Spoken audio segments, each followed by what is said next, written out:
Hey guys, today I am here with a very special guest. I'm here with a young man called Iman Gadzhi. Thank you for being here. And Iman has built multiple million-dollar companies in his life. He is building schools in Nepal and he is inspiring thousands of young entrepreneurs around the whole world. What's most crazy and inspiring about this whole story is that Iman is only 19 years old. So Iman, thanks again for being here. Thanks for doing this for everyone. And the first question is, what's your story? Where are you from and what are you doing each day? So my story, and by the way, off camera, we literally spoke for an hour. Yeah. And we were like, we've been talking for an hour. We should probably start rolling the camera. But so it's gonna feel like total deja vu here. But story, as I told you off camera, grew up spent the first few years of my life in Russia. Grew up single mother. Father was alcoholic, abusive, so was basically never in my life. And my mom was 23 when she had me, so was kind of raised first 2-3 years of my life by my grandmother.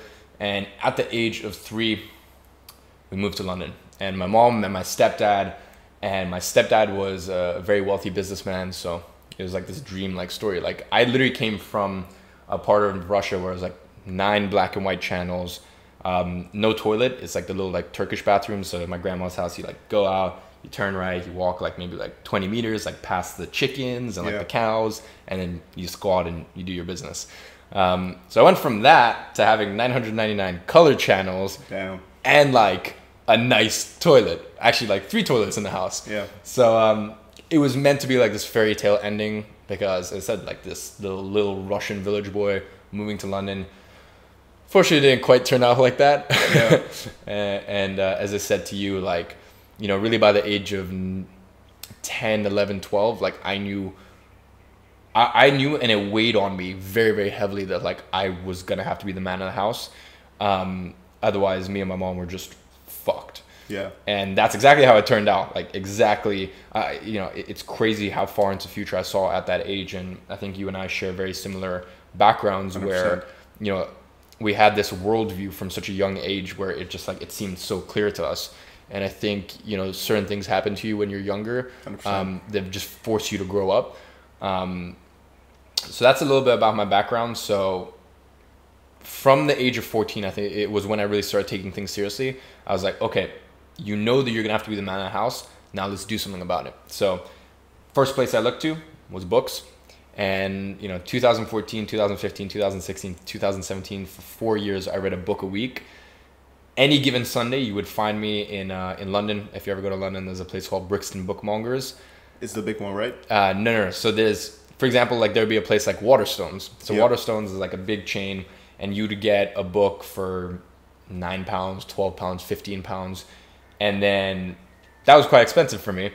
So I would save up my money and I would go every Sunday, and I would go to Brixton Bookmongers, and you can get literally like, it was a used bookstore, but pretty much the books were like, some of the books were brand new. Yeah. They'd just been maybe read once or twice, and I could get a book there for £2.50, £3.50, sometimes 99 pence. Yeah. And this is all nonfiction. This is all nonfiction books. So I was reading about business, real estate, this, that, and that's kind of how I got started and how I expanded my worldview. And I just started doing what the book said, because, you know, so many times you get piece of information, you read a book or you get piece of information, but it sits in your brain. Exactly. And it ends up kind of just rotting there. The books told me meditate, so I started meditating. The books told me go to the gym, so I started going to the gym and learning everything about you know, how the body works, how the body different body functions, etc., etc. The book started telling me everything about like habit formation. So even from the age of 14, I would plan out my next day the night before, and then I would also write out a paragraph of a reflection on that day. So I was just starting to stack all of these really healthy, positive habits. And it was around that time that I was like, okay, this is cool, but I need to start making some money here. Yeah. So around 2014, as I told you, I started flipping Instagram accounts. How old were you then? 14. 14. So I started flipping Instagram accounts because 2012, 2013, 2014 was really just the birth of influence marketing.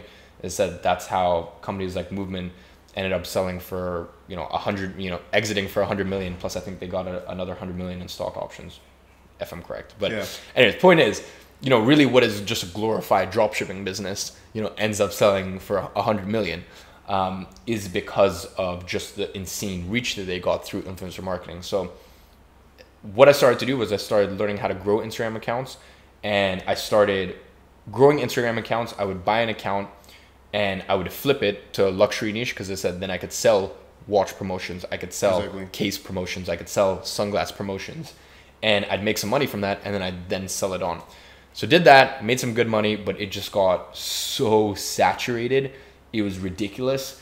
It got so saturated so quick. All the prices of the accounts got driven down, the price of promotions, because once again, people are just undercutting each other. Yeah. It got so saturated. So then from there, I had a good chunk of money, and I've just kind of used that to fund my life for the next year. And now going into the age of 15, I'm getting super into the gym.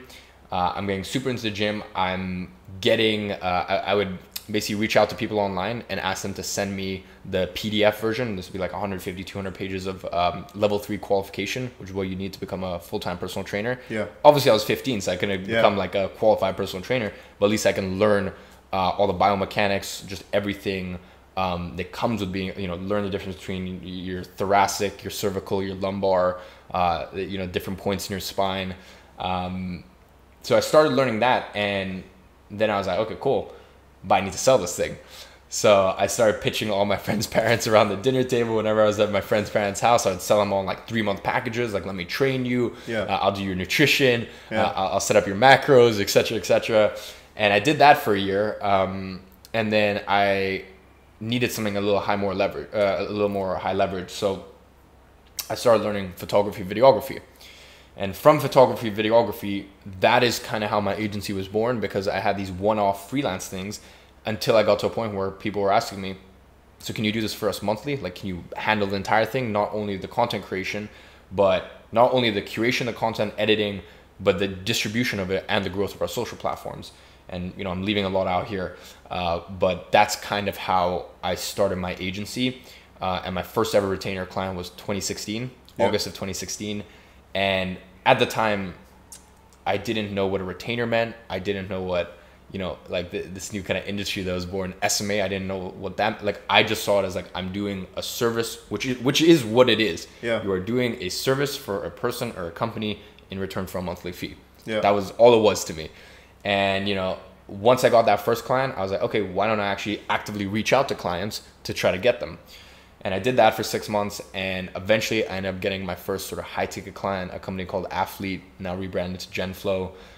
They're pretty big, right? Pretty big, yeah. And it's funny because they were one of my clients, and now I'm technically one of their clients. They're the people who do, from the Gadzhi clothing line, they're the people who do the distribution and the shipping, distribute all the logistical aspects of it, because I don't want to deal with that. Of course. So it's funny because, they were one of my clients, and now I'm technically a client of theirs. Yeah. So it's kind of come full circle. So it's very cool. A cool story there. Yeah. And that is how I got into having an agency. And I had a creative agency, and I was signing these companies that had their Series A, Series B round of funding. I kind of had this very eclectic mix of clients.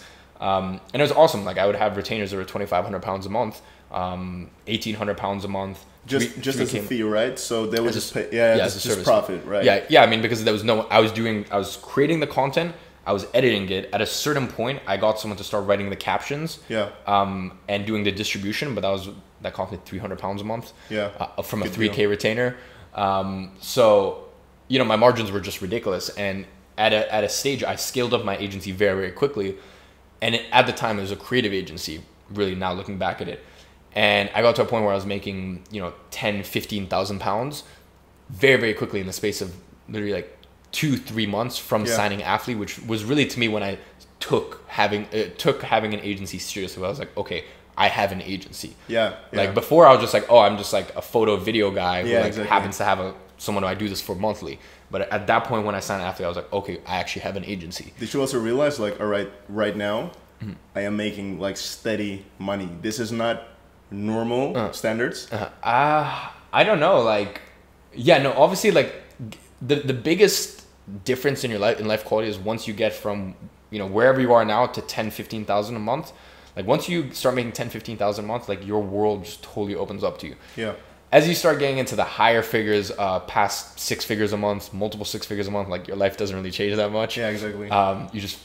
You just find like kind of what happened with me was I just found stupid shit to buy until you get to a point where you're like, okay, stupid shit doesn't make me happy. Yeah. And then you just end up spending as much as you spend when you were making 15K a month. Yeah, exactly. You're like, this is just dumb.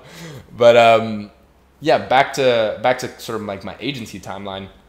Had my creative agency and it was awesome. I was making like 10, 15,000 pounds a month at the age of 17. That's crazy. But the issue with me is I'm a very blunt person. I'm a very friendly, I'm a very nice person, but I'm also very blunt, and like I never want anyone to tell me what to do. Yeah. Like that is like in my life, I don't want anyone to tell me what to do. There's certain sacrifices that you need to take as a leader, as you well know, having a company. Like I will always be the person who will work harder than my entire team. That will always, if there's something that needs to be done, and you know, I will do it instead of delegating it. If you know that, you know, if I need to get my hands dirty, I'll do that. That I don't mind. That's being a leader. But someone else telling me what to do, that's a no-go for me. Yeah. So while I was making all this money, it was great, but I still felt like my clients had control over me. Yeah. It felt like I was just looked at as a service provider, not just like an actual peer. Yeah. It didn't feel like they were treating me like a business owner. To be quite frank, I just felt like my client's little bitch. Yeah. So I was making good money, but I felt uneasy about it. And the main reason that was because, and there was a lot of, keep in mind, you know, I'm 17 at the time, mature for my age, but like I didn't have that, you know, the resilience that I have now as a business owner, you know, and just the self-confidence that I have, you know, these days. So, you know, a lot has changed in that time in terms of, you know, from that point to here, in terms of how I run my agency, also just the way that I carry myself. Yeah. Screams to my clients, okay, we're peers. And you know, these days with my agency, like my clients are on their best behavior. They treat me like a fucking king. Yeah. Like my clients will never email me. My clients don't know my phone number. You know, my clients know message on Slack. Yeah. And if you message me anywhere else, I'm not going to respond, and it's your fault. Yeah.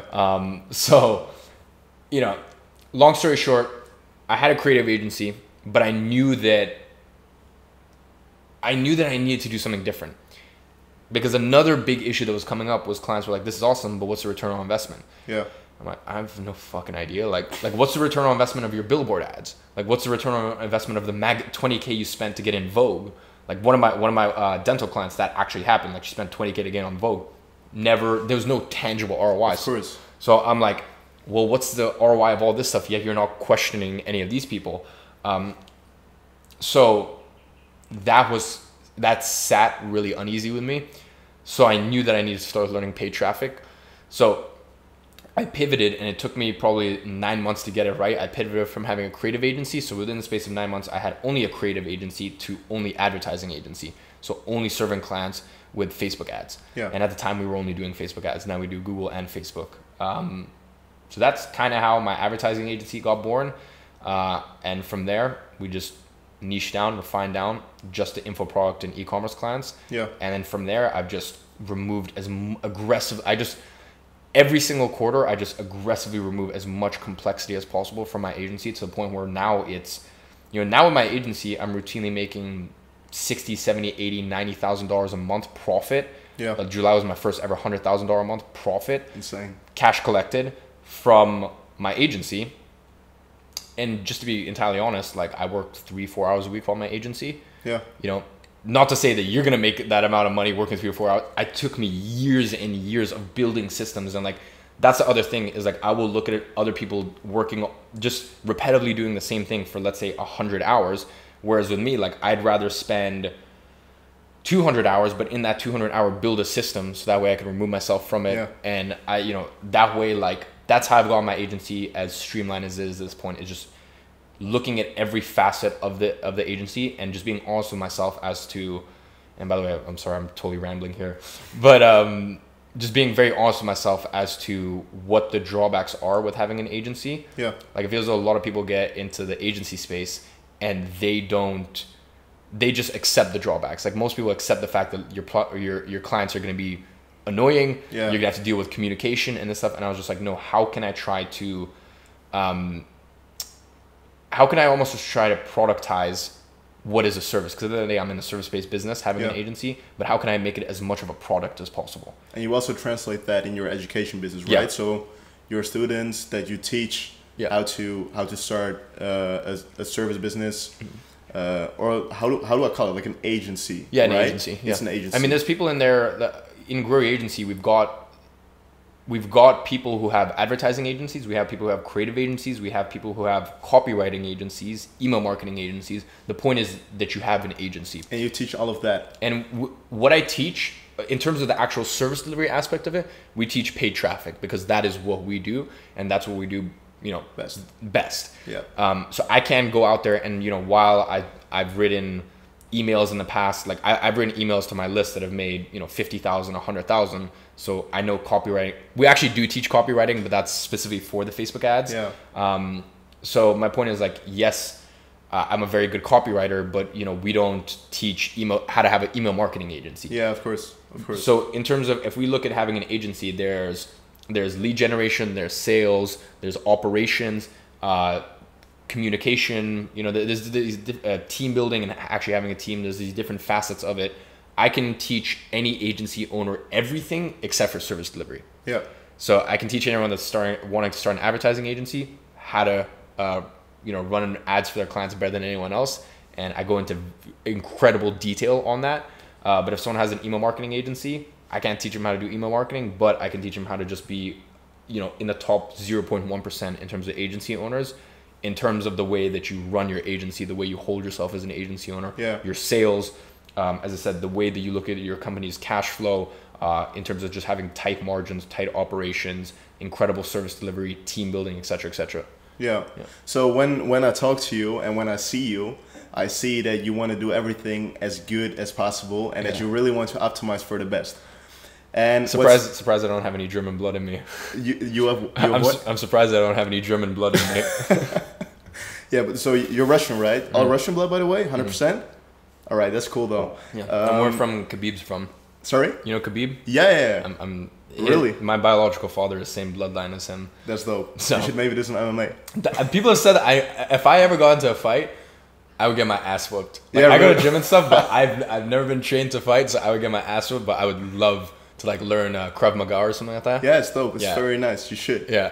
So basically, you really translate this in your business on every aspect, because what you were saying about removing as much as possible, I really get fascinated by that, because what you normally see is that people try to add on and they just add. So you want to use a different app and you want to use another method and you have to put in more hours. But what you're saying is that you have to remove aspects to make it simple and to remove the complexity, right? Yeah. Can you tell something more about that? Because it's very interesting. Well, I mean, the thing is, if you already have a successful business, so say for example, someone like you, for you to get to the next level, or for me to get to the next level, it's about elimination. Yeah. It's about elimination. It's not about adding extra stuff on. When you first start and you've got nothing there, then obviously add some stuff in, take on some workload, et cetera, et cetera. So for me, I don't look at it only in terms of my business. I look at it in terms of the other areas of my life. So everything is just streamlined. Everything's just streamlined, and I'm trying to build a system for everything. Yeah. So just even little things like waking up. Like a lot of people will just rely on waking up, and I also have a system for every stage of life you're at. So for example, before, when I didn't have a full-time personal trainer, I built out this incredible system for waking up, because I would watch all these videos of how to wake up at 5 a.m., how to wake up at 4 a.m., how to wake up at 6 a.m. And it was just some of the dumbest shit I've ever seen in my life. It's like, get out of bed, put your hands up and say I'm grateful to be alive. It's like, okay, that sounds nice, but when you wake up, your eyes are crusty. Yeah, maybe you're on low sleep. Yeah. Do you really think that's gonna fucking work? So I built out I looked at that problem in my life and I built out a system for it. And I actually have a YouTube video about it, how to wake up at 5 a.m. And the way that I used to do it before is I had one of those wake up lights. So I used to wake up at 5:30. Now I wake up at 6:30. From 5 a.m. to 5:30, it would slowly start to dim, and the Kelvin of it, the color temperature of it, mirrors the sun. Yeah. So it feels like literally the sun is in your face. and then I'd use an app called Alarmy. So with Alarmy, like other alarms, like you can turn it off. With this alarm, it doesn't go off. It doesn't go off. I have it set so I have to go walk all the way into my kitchen, and then scan the barcode of my coffee machine. Yeah. Otherwise, it just won't turn off. So I would have that, and then I also built a system in just in terms of like, I never don't lay out my clothes for the next day. So just having those systems and those sort of procedures in place, not only in terms of business, but in terms of like other areas of your life, is so important. Yeah. So I don't ever want to think about, like, the thing that kills people is thinking. Yeah. Is thinking and sort of that inaction. What should I do here? What time should I wake up? Oh, should I wear this today? Should I wear that today? That is kind of what eats away at you. So I want to eliminate as much decision making as possible in my life. And I want to eliminate as much decision making in my life as possible. And I want to remove as much complexity in my life as possible. So as you start to tap into higher levels, there's certain things that you need to get rid of. And as workload increases, there's certain things you need to get rid of. So for example, in 2020, one thing that I'm probably going to get rid of is just like Instagram. Like, not get rid of my Instagram, and like all of my emails that I write my emails on Sunday. I send out 4 emails to my list. Those get repurposed and posted on social media, but I'm probably going to have to get rid of just like posting on Instagram stories. Yeah. Because like that's going to, that's just one thing that I know I need to eliminate to move towards 8 figures a year. Like that is something I need to get rid of. Another thing that I would need to get rid of is probably just once again, like aggressively lowering my screen time even more. Yeah. Another thing that I might need to get rid of is like, in the summer, I play tennis twice a week. Like I love tennis, but like, growing up, I also wanted to like learn how to play tennis. So, once I started making some money, I got an instructor, and that's all nice and stuff, but you got to remove stuff. Like in 2018, when I had the clothing line, it took 18 months from the clothing line getting started with it to it launching, because I went forward with it, and then 3 months in, I'm like, no, this is a distraction. Like I have to get rid of this. Like I have to eliminate this because I need to focus on hitting the goals that I've set for myself. So yeah, it's kind of a case by case scenario, but like every time that I'm running into a wall in my business, I'm like, okay, what is shit that I can remove and eliminate and get rid of? Whether that be in terms of automating it, whether that be in terms of, like, for example, like one thing that like Kieran always shouts at me for, who's my product manager, is like I love to edit my own videos. Like you shouldn't. Yeah, like I love editing. Like I, obviously because of my photo video background, like I love editing. And especially when it's like, let's say like a very, like maybe like 3 or 4 times a year I'll do a vlog. Like I love editing the vlog. Like I want to put it together. I want to put the timeline together, do the color grading, etc., etc. But he's like, dude, you're an idiot. Like the opportunity cost of you spending like 2 hours editing is like probably like way 5,000, like 10,000 pounds. Yeah. Like you're an idiot. And I'm like, yes, I know. So, there's certain things that even if you might enjoy doing them, you have to either delegate or you have to automate, or I'd say delegating and automating it is fine. The thing that stings the most is when you just realize that some shit in your life you just have to get rid of. Yeah. Because like automating and delegating, at least you still reap the rewards from it. Other areas, other things, like I said, like for some people, they're just gonna have to get rid of social media because it's weighing them down and it's holding them back from the potential they could reach to. 100%. So if you could like automate or delegate social media, it's nice because you still get the benefits from it. But when you get rid of it, that's when you're like I don't have this thing in my life anymore. Exactly. But that's, especially as you start tapping into higher levels, that's the thing that most people have to do. They just have to just get rid of it entirely. Do you feel the urge right now as well to just like because you post a lot of valuable stuff, which I am sure of a lot of people appreciate. But do you think it will open new doors if you just kind of get rid of it? I think there's a difference between, like, say for example, like Instagram stories, which I love doing, and also I love doing Instagram stories because like people love to see like me, like, because I'm so transparent with everything, so people love to see like literally me on a client call, like me on a bi-weekly call with my clients, like like everyone knows who my clients are. Like I'm, as far as I know, I'm pretty much the only person who's ever made their client public, but I make all my clients public. And I get interviewed by my clients sometimes, and like we do podcasts, and like like everything is just very, very public with me, which I feel as though people appreciate. Like it's a breath of fresh air, the fact that like I have everything documented going back 4 or 5 years. Every single client is documented, and there's evidence and proof of every single client. So I think people like Instagram stories because it's like you get to follow along day by day. But the thing with Instagram stories is I have to do it every single day. Exactly. Whereas with YouTube, YouTube, I'll never stop doing, because like at the end of the day, I can spend one entire day shooting and editing, which I should stop doing soon. But I've been like learning like Final Cut Pro as well, because I used to use Final Cut Pro, then I switched to Premiere Pro and After Effects, but now I'm getting excited about Final Cut Pro again. So I feel as though I'll probably be editing my videos for the next few months. But that I could spend a day shooting and editing 4 videos, and that's my weekly video done for the entire month. And I don't have to, and I can schedule that, and it's all done. And my team will do the thumbnails and the keywords and descriptions, etc., etc. And like I don't have to think about that. And it's there forever, so you have more leverage, right? Exactly, it builds upon itself. But my point is like the main thing is the fact that like I can batch it all together, and then it's done. Yeah. Whereas the things that really hurt people is the things where you have to constantly, like, for example, doing your email. Like, email fucking sucks. Or even just, like, most people are so bad in terms of the way they do communication. Like, even I know some agency owners, they will respond to every single Slack message straight away. Yeah. With me, I have a designated time where I'll respond to clients on Slack. Yeah. Kieran and Danny, who work for me, they need to respond straight away. If they're on their computer, because that's their job.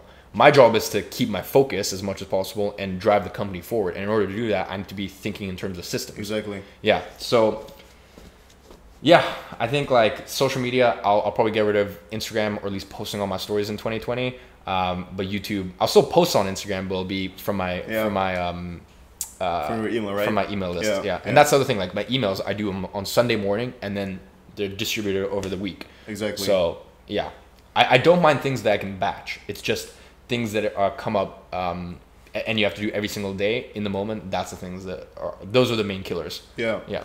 So not removing a lot of stuff is a big flaw. Mm-hmm. I also recognized in my own life and in my business, and we actually have a lot of troubles with this. So it's very funny that you say this.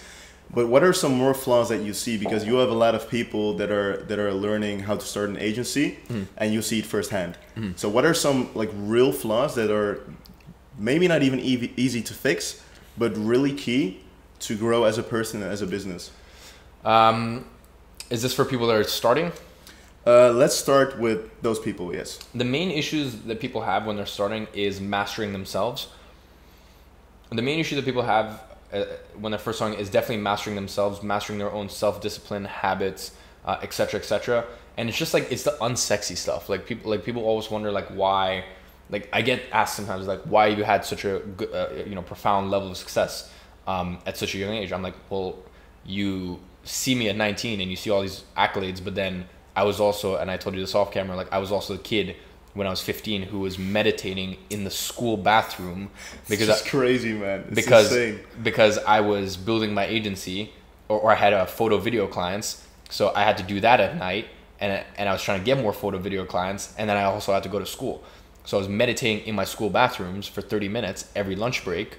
So that's the shit you don't see, or you don't see the fact that like I can tell you guys that I read a book a week, and people know that, as I said, from the age of 14 to 17, I read a book a week. But it's like, but you weren't there at 1:37 a.m. when I know I have to wake up for school at 7 a.m. But I'm like, no, I need to finish this book this week. Yeah. Like that's the stuff that people don't like realize, and that's, I have its tattoo here, private victories. Like that's the thing. Like people don't internalize the private victories, and you see the public victory, but you don't understand the amount of painstaking private victories that went into it. So that is the main thing that I see with people who are first starting, is just all the unsexy stuff. And why do you think people do not start? Because when you start developing yourself, like after, let's say 2 weeks, you know that you're on a good path. You feel it, you see it in your results, not even in your business result, because that's long term, but also in your personal life. But why do you think people do not make the choice to start for themselves? Most people don't build a positive feedback loop around it. Like that's the other thing that I see in terms of entrepreneurship culture, which I just think is like the dumbest shit ever. Is like, I see a lot of entrepreneurs out there who are like for example, if you are building your first business, or I see an agency owner out there and he tells me that he's working 10 hours a day, I immediately know he's full of shit. Because the number one way I know that like someone is just like a fucking idiot is just if they're like, oh, I hustle, I grind. It's like building a business is you're like a scientist. It's such a systematic approach. And also in terms of building your work capacity is such a systematic approach. Like, for example, I was in Nepal, 2 weeks ago. I was in Nepal for 2 weeks. My entire schedule was thrown off. My entire routines were thrown off because I was there with the team visiting the schools. So when I came here, it's not like I got back into mode where like my discipline and focus is there. And then I came here and I needed to start building up by stacking small little wins. Yeah. And building the positive feedback loop. So I literally came to Bali after my flight. I got to my villa at 5 p.m. I did 1 hour of work. I meditated for 5 minutes, and then I read for 20 minutes, gave myself a pat on the back, and gave myself a little reward. I had an ice cream, and then and then once again, that builds the positive reinforcement, because I'm like, yesterday I said I would do it, and I did something small. I did an amount of work that was way smaller than I know I could do, but that's the whole point. You start by doing less than you know you can do, but it starts building that positive reinforcement. So I was like, okay, cool. Yesterday I did what I said I was going to do, and then I got a reward at the end of it. When I'm in full work mode in London, like, I don't need to give myself an ice cream at the end of the day, or like, I don't need to like reward myself with something.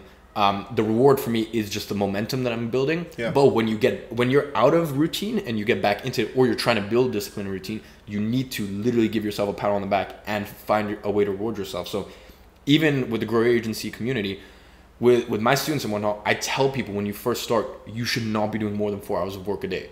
Yeah. Like, I'm like, you actively should not let yourself, because you don't have the mental fortitude to.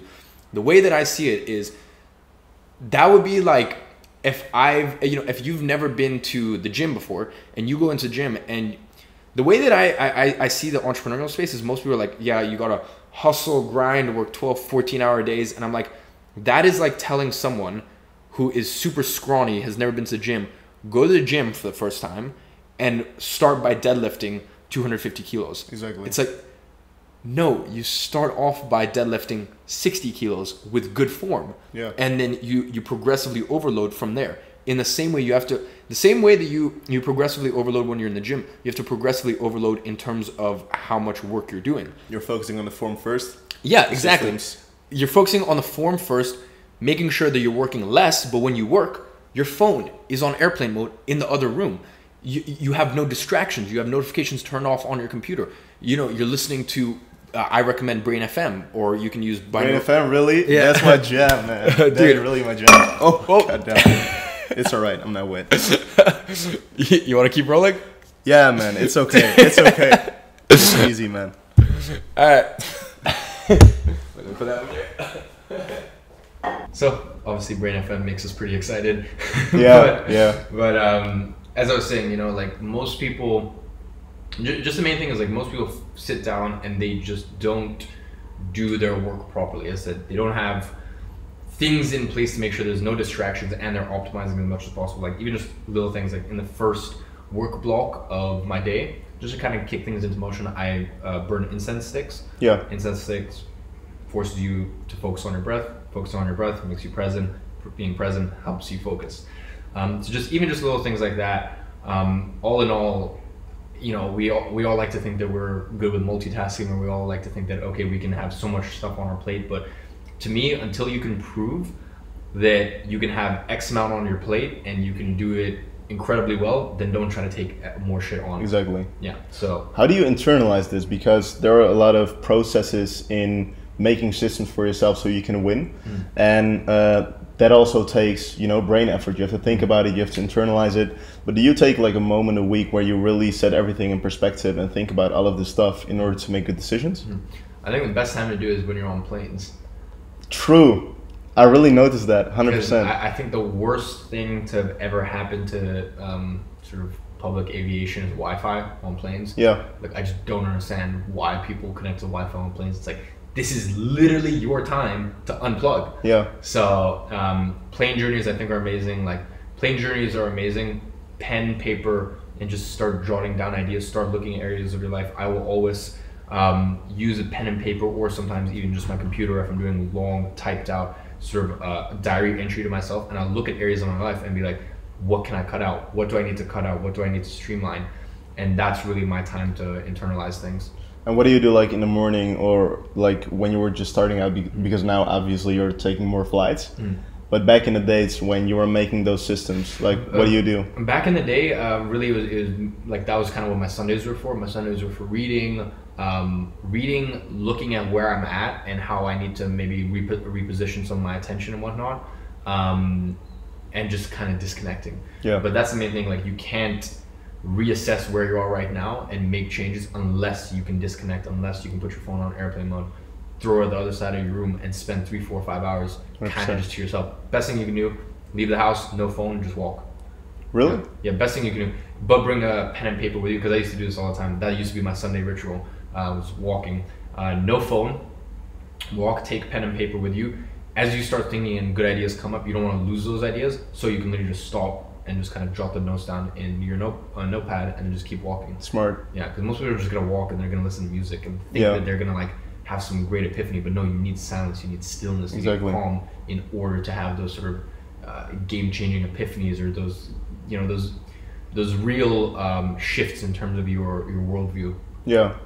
So when you started, you were pretty young and you got some big successes on a young age. You know, you were like 18 and then you were already, or even 17 when, you know, big stuff was changing for yourself.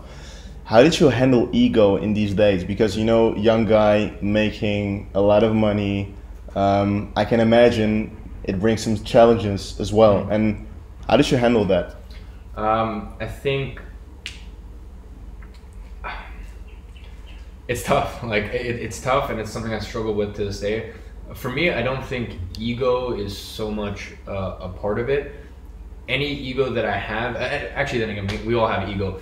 For me, I have a lot of self-confidence, so I'm a very self-confident person. But when I'm with other people who are older than me or more experienced in other areas and other facets of my life, I just shut the fuck up and I listen. Yeah. Like, you know, for example, like I have a detox coach that I work with now, and he's 30, I think he's like 31 or 32, and it's like, I will just, like, we went to Iceland earlier this year, like two months ago, to do a collaboration, and like, the dude's just so wise, so I literally just spent 2 days just soaking in that information. So there's a couple, downloading. Yeah, just downloading that information, because here's the thing, what a lot of people, and this is, for me, I think getting success in life is hard. What's harder is keeping success. Yeah. And the reason that why most people fail, or they get the success that they've wanted, and then they don't manage to maintain that, is because they stop doing the things that got them to that place, that got them that success in the first place.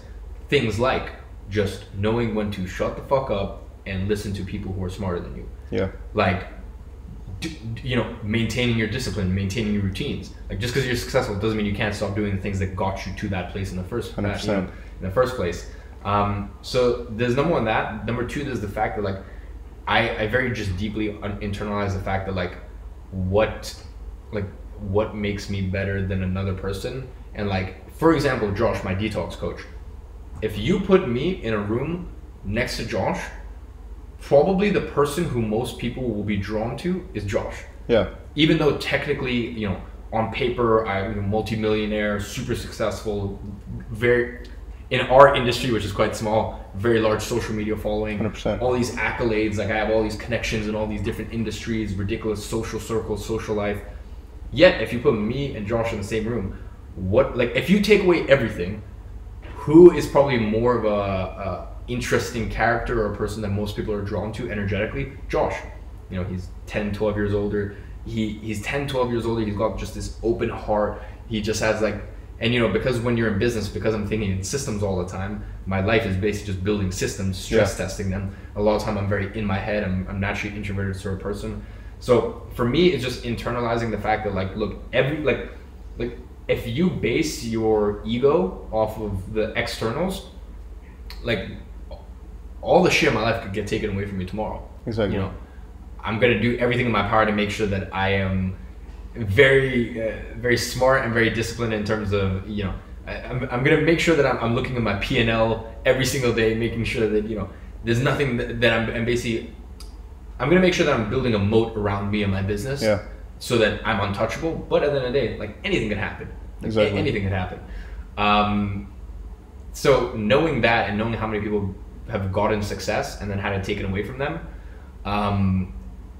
knowing how many people have had success and had it taken away from them, that's the thing that scares me. And I realize that the only thing, and I'm quite a believer in stoicism. Yeah. Like, at the end of the day, for me, like my self-worth and my pride is exclusively based on how much self-control do I have, and how much self-control do I have, how much discipline do I have, and as I said, who I am as a person. If you take away everything else, all the externals in my life, who am I as a person?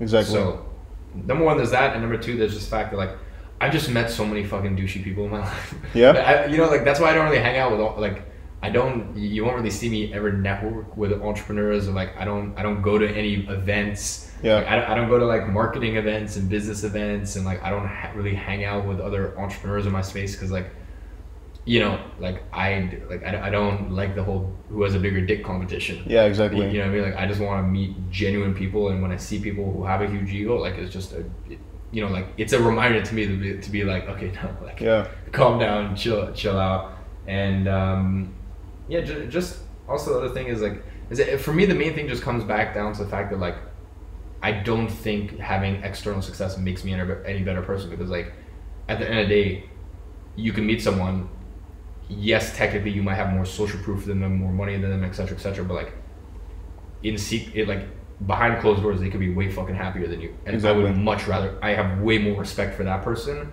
than the person who is unhappy and is doing, and you're putting in all this work as a crutch for the fact that they're not happy in their life. Yeah. So yeah, I think that's another thing that really weighs heavy on me. Did your perspective also change, like back in the days when you had less money, and right now, if you look at money, because now money I think is more like a vehicle, and back in the days you literally needed it to provide for the fam, and you know. So did that also change for you? Yeah, I mean, I used to have one thing that took me a long time to get over, was I had a really bad scarcity mindset, like really bad. And I'm talking to a point where like I would be, and this is kind of from the age of like 14. Like, even though I'm reading all these books and whatnot, I would always be in a situation, even with like friends at the age of 14. As I said, I had this very weird childhood where like, you know, we moved to London. My stepdad was very wealthy, but like my parents, you know, my mom and my stepdad's marriage kind of fell apart. It was very, like I could write a book about it. It was fucking crazy, some of the shit that happened growing up. But I lived in this weird purgatory because my mom was on government benefits, so like we were on government benefits for years. So I'm literally on government, like the government's supporting us because, you know, my mom can't make any money herself. Yeah.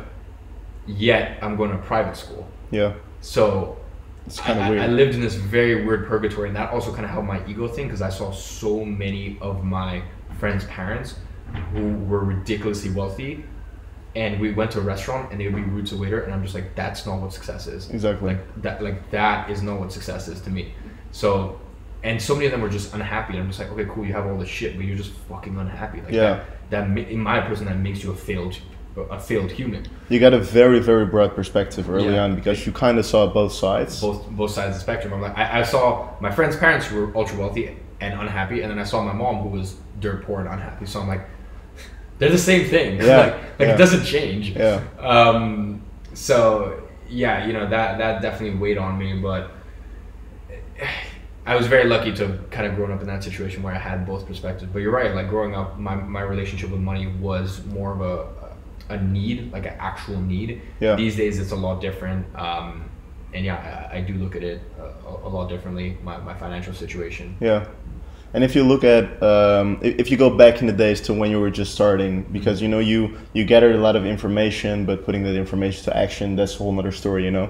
So what would be the tip that you would just, imagine like Iman is here, but he's like, you know, young guy, very young guy.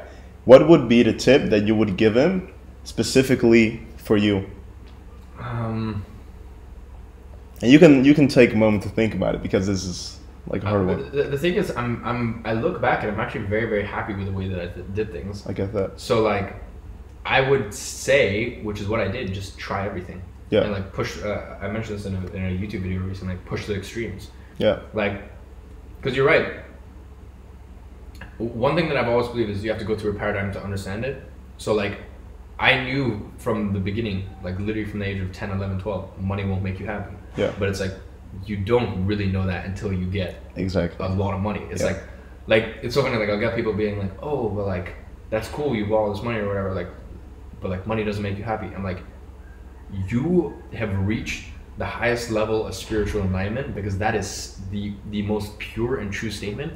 But you're not allowed to fucking say it. I'm allowed to say it because I've made my millions. But like, you're not allowed to say it because you haven't. So you're 100% right. Money doesn't make you happy.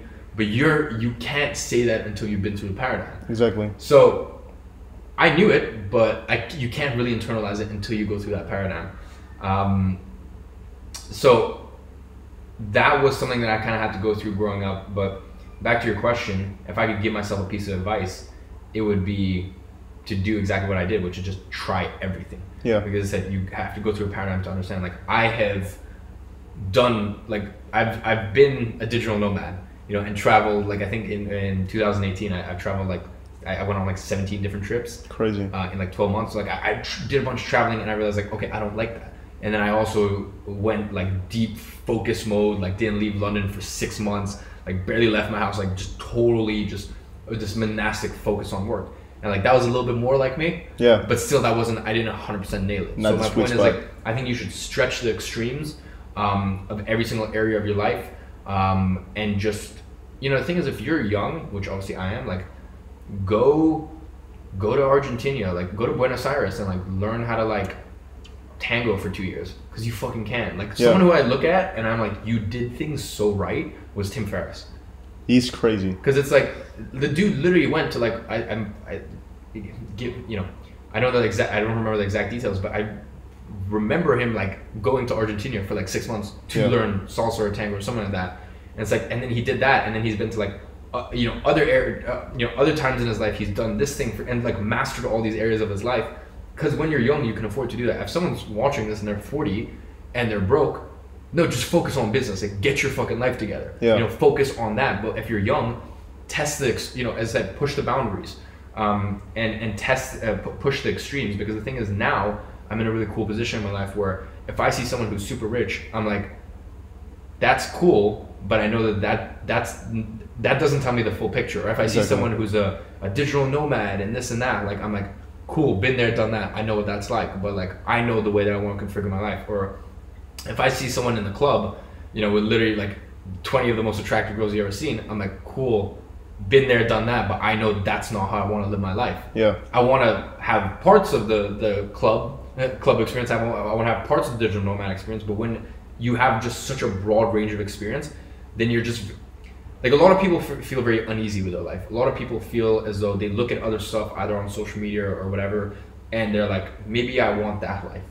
Because I've lived most of the lives and sort of most of the paths that I can take, I can now kind of collate all of that. And now that I live my life the way that I live it, I'm like, this is a byproduct of all the experiences I've had, and I've kind of set my percentages right, and I've kind of just set my environment right, and I'm living life without thinking like, oh, maybe being a digital nomad is what is right for me. Maybe working 12 hours a day or 15 hours a day is what's right for me, because I've tested all those sort of lifestyles. Exactly. And then now I can kind of congregate that into one.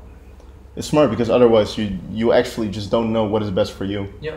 So at a young age, doing this is a big plus. That's why I also think like going to Bali or another place, you shouldn't like do it for the coconut picture. Just do it to just try. Yeah. Just see what happens. Because the worst thing is if you're like 35 or 40 and you've built this incredible business and you're super fucking rich, but then like you're like, oh, but it seems like living in Bali is the lifestyle. Exactly. Or like you're like, oh, but no, like I should be in the club with like all these like beautiful women. It's like, and then that's when people kind of go off the rails. That's when people have like life crises where they think that the grass is greenner. Exactly. But it's like, no, just if you try it early on in your life, then you know what every single lifestyle is like. Yeah. And you don't get blindsided by it. Exactly. Do you ever think about where you will be when you're 29? So 10 years from now, or you just? Yeah, for sure. Like I have things mapped out: 5 years, 10 years, 20 years. In terms of the businesses that I have, I'm not entirely sure, but like I think about myself at 29 all the time. Financially, I'm sure I'm gonna be in the 9 figures at that point. Sick. And that's not like, you know, like you got like a lot of people who are like, oh, like I'm gonna be a billionaire, blah blah. It's like, and it just totally and they live in their mom's basement. Yeah. And they're like 29, and it's like, honestly, you definitely could be a billionaire, but like when I, like for example, I have wholehearted belief I'm gonna be a billionaire, but that's because like I started so young, so I have the most precious asset on earth, which is time. Yeah. Which I feel as though, you know, 95% of your audience have that asset too. Exactly. Which is like, if you're under the age of 30, in my opinion, you're still so ridiculously young. 100%. You literally have the most valuable asset on earth. So yeah, I think about where I'm gonna be like at 29, and when I think about where I'm gonna be at like at 29, like I don't do vision boards of like, this is what car I'm gonna have, or this is what house I'm gonna have, or this, like, to me that shit doesn't matter anymore. Yeah. It's like your tastes change. So like, what are you gonna do at 29? Buy the car that you dreamed at like 19? You won't even want that car anymore. Exactly. I think about me as like my character. Like at 20, I think about a lot, me at 30, and I think about what sort of presence am I gonna have when I walk into a room? How am I gonna be able to communicate as a person? How am I gonna manage my team? What level of stress am I gonna be able to cope with? Like I think about my characteristics at that age. That's you don't hear that very often. Yeah. That people say that. But actually it's the key of the outcome. So what's very special about your philosophy is that you only focus on the input, and all of your efforts go out to the input, and the output you kind of like you just take it very objectively, and you know what's going to happen, but it's just because of the input. Also with optimizing your life. So I think that's very special to see, because you don't only say it and do it, but you can also see it in your business. You know, you can see that age doesn't matter, place doesn't matter, birth doesn't matter. So it's just very cool to see. And on your profile, you have more videos about all of this stuff, right? Just optimizing business, etc. That's insane. That's really that's really valuable, because how I see it is you're kind of the proof of how it should be done, because you see the outcome, but you also see what goes in. And what I would like to say also in your personal growth is just keep doing that, you know, keep sharing that, if it's YouTube or Insta or whatever, but just keep sharing that, because a lot of people can really learn from it. And also, like for me, you know, I also I also have a business and stuff like that, but still there are so many keys, you know. It's really, really valuable for all of these people, and just keep doing that, man. Just really, really keep doing that. So I have a final question for you, and that is, what are you gonna take with your business and your personal life in 2020, and when is gonna be one of the key factors for you right now in your growth? Going into 2020, to be entirely honest, I've optimized all areas of my life. Obviously there's more I can eke out, but like I have very good roots and very good foundation. So at this point in my life, I just want to continue to challenge myself. So one thing that I want to do in 2020 is actually live as frugally as possible. Like I was talking to my team, and like we were in Nepal, and I was like, next year let's just be like ridiculously like Sam Walton type level. Yeah. I want to be like Sam Walton type, like frugal. Because one thing that happens is I'm a very responsible person when it comes to money. I'm very, you know, I know corporate structure. I know every single tax. Like I don't know any 19-year-old that's more into accounting and taxes than I am. Like I love that sort of stuff.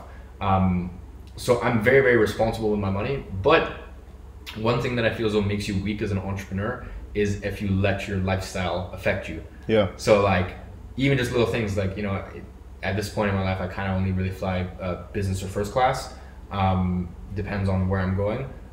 Now my next, I actually have some trips coming up. All my tickets are booked economy. Yeah. Because like I want to be able to make sure that if anything happens, because here's the thing, at any moment, realistically I don't think it's gonna happen, but at any moment my company's revenues could just drop. Yeah. And if my expenses are still bloated, then like then I'm fucked. Yeah. So I want to be able to like get to a point where like I'm so mentally strong that I'm like 15-hour like. And here's the thing, if I'm going to see a client abroad and I'm doing a 2-day training, I'm going to get a business, like I need a bed. I'm going to get a bed, I'm going to get there well rested, well arrived. But if it's not 100% necessary, I want to challenge myself and I want to sit in a economy seat for 12 hours. Exactly. And like I'm gonna have that mental chatter in my mind of like, this is uncomfortable. Why do you? And I just want to be like, just such a strong human. Yeah. That I'm just like, you know, like just be so present to the moment. Like I just make Eckhart Tolle proud and just so present to the moment that I could be like standing for 12 hours. It doesn't matter because I'm so present. So that's one thing that I want to do in 2020 is like push myself by being as frugal. Not because we don't, like as a company, our margins are so healthy. I mean, the agency's margins are nuts, like mind blowing. As an education company, I'm a little bit more bloated because we like to spend money if it means the students have fun and it's a better experience for the students. So that's one thing in 2020. I want to try and be as frugal as possible as a company to test ourselves, push ourselves. And I've got some cool stuff coming in 2020. I want to grow my social media platforms. In 2018, I really grew my social media platforms. In 2019, I basically did nothing for my social media platforms. Yeah. They barely grew at all. I didn't really focus too much on 2019 social media. So yeah, 2020, grow my social media. I'm actually starting a podcast. Dope.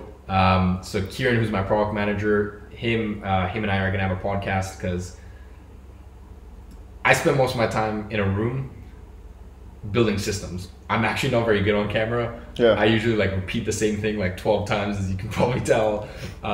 You know, sitting next to you, like you're an incredible conversationalist. As I said, I'm a very like I'm naturally an introvert. Yeah. I'm naturally an introvert. I'm best in front of my computer being alone. When I get on camera, I'm not the most well-spoken person. So Kieran, on the other hand, is very well-spoken. So we're starting a podcast that's going to push me outside of my comfort zone. Dope. And as you said earlier on, it gets to a point where like money is not really going to push you. It's like, how can you push yourself and how can you put yourself in as many uncomfortable positions as possible? And like starting the podcast is one. I'm writing a book next year. Insane. I'm releasing a book, which like people have asked for like ever, but like, and I've always said no because I'm like, it doesn't make sense financially because I should be focusing on business. And even recently I've started doing things that may not make sense financially, but like how awesome would it be to have a book? Exactly. So I'm gonna be writing a book. And I'm also going in February and March, 2 months isolation alone. Insane. Like no mom, no girlfriend, no phone, team, no nothing. Just you. Yeah, so I'll have Slack and stuff like that, but I'm literally gonna be alone in like the middle of the UK. Like I'm getting an Airbnb for 2 months just to be alone and focus on work. That's insane. Yeah. That's really dope. I'm really curious where you are in a couple of years, 10 years, 20 years. And it's really beautiful how you push this generation and how you're inspiring people, helping people, and just keep it up, man. Just really keep it up. Just keep doing you. And not only me, but a lot of the entrepreneurs out there are following you along the way and learning from you. So I just really want to thank you for doing this interview. And hopefully you will also come to one of our events in the future because we do a lot of them back home. If people want to find you, where can they go? Super simple. YouTube, Iman, I-M-A-N, Gadzhi, G-A-D-Z-H-I. Best place. Easy, perfect. Yeah. Bro, I really want to thank you for this interview. I appreciate it. And have a nice day. Cheers. Thank you. See you, bro.